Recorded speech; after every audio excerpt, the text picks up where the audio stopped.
दोस्तों, कभी ना कभी हम सब ने इसे महसूस किया है। यह एक ऐसा अनुभव है जो हम सभी के लिए सामान्य है। वह भारीपन जो तब आता है जब हमें कुछ महत्वपूर्ण करना होता है। यह एक ऐसा बोझ है जो हमें आगे बढ़ने से रोकता है, लेकिन हम उसे टाल देते हैं। हम अपने काम को टालने के लिए बहाने ढूंढते हैं। यह है आलस्य, आज की भागम भाग जिंदगी का एक सच। यह एक ऐसी समस्या है जो हर किसी को प्रभावित करती है। आज की तेज तर्रार दुनिया में हमेशा कुछ न कुछ करने को होता है। हम हमेशा व्यस्त रहते हैं, लेकिन फिर भी हम अपने काम को टालते रहते हैं। ईमेल, मीटिंग्स, डेडलाइन, जिंदगी एक दौड़ बन गई है। यह दौड़ हमें थका देती है और हम आलसी हो जाते हैं। और कभी कभी इस दौड़ में हम खुद को भूल जाते हैं। हम अपने लक्ष्यों और सपनों को भूल जाते हैं। हमारे आलस्य के कई कारण हो सकते हैं। यह एक जटिल समस्या है। असफलता का डर, प्रेरणा की कमी, यह सब हमें आलसी बना सकता है। या काम का बोझिल होना, यह सब हमें आगे बढ़ने से रोकता है। लेकिन याद रखें, हर समस्या का हल होता है। हमें बस उसे ढूंढना होता है। जरूरी है कि हम इस आलस्य को समझें। हमें इसके कारणों को जानना होगा, इससे पहले कि यह हमारी कामयाबी और खुशी की राह में रोड़ा बन जाए। हमें इसे हराने के लिए कदम उठाने होंगे। हजारों साल पहले भगवान कृष्ण ने अर्जुन को गीता का उपदेश दिया था।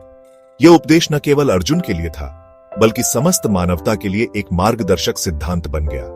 यह उपदेश सिर्फ युद्ध के मैदान के लिए नहीं था, बल्कि जीवन के हर पहलू में लागू होता है, बल्कि जीवन के हर मोड़ पर काम आता है। गीता हमें सिखाती है कि हर परिस्थिति में कर्म करना आवश्यक है। गीता हमें कर्म करने का महत्व समझाती है।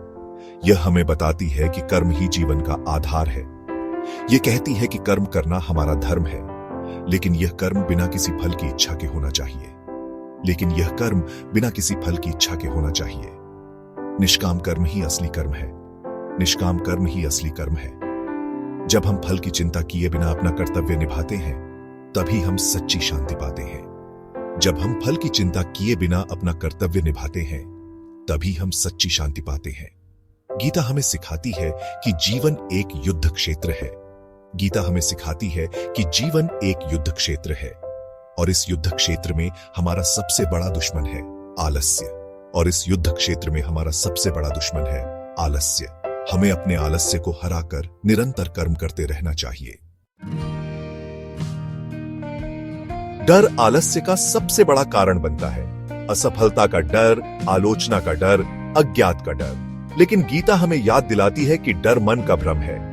यह हमें आगे बढ़ने से रोकता है। इसलिए हमें अपने डर का सामना करना होगा।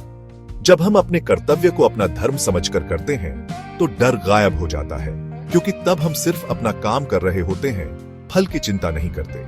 याद रखें, हर एक कदम मायने रखता है। जब हम छोटे छोटे कदम उठाते हैं, तो बड़े लक्ष्य भी आसान हो जाते हैं। कर्मण्येवाधिकारस्ते मा फलेषु कदाचन, यह गीता का एक प्रेरणादायक श्लोक है। इसका अर्थ है, तुम्हारा अधिकार कर्म करने में है, उसके फल में नहीं।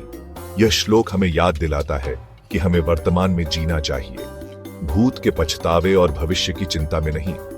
जब हम अपने कर्म पर ध्यान केंद्रित करते हैं, तो सफलता अपने आप मिलती है। यह हमें सिखाता है कि हर पल को पूरी तरह से जीना चाहिए। दोस्तों, आलस्य एक आदत है, और हर आदत की तरह इसे भी बदला जा सकता है। शुरुआत छोटे छोटे कदमों से करें। अपने लक्ष्यों को छोटे छोटे हिस्सों में बांट लें। और हां, अपनी आलस्य की कहानियां हमारे साथ साझा करना ना भूलें, क्योंकि जब हम अपनी कहानियां साझा करते हैं, तो हम एक दूसरे को प्रेरित करते हैं।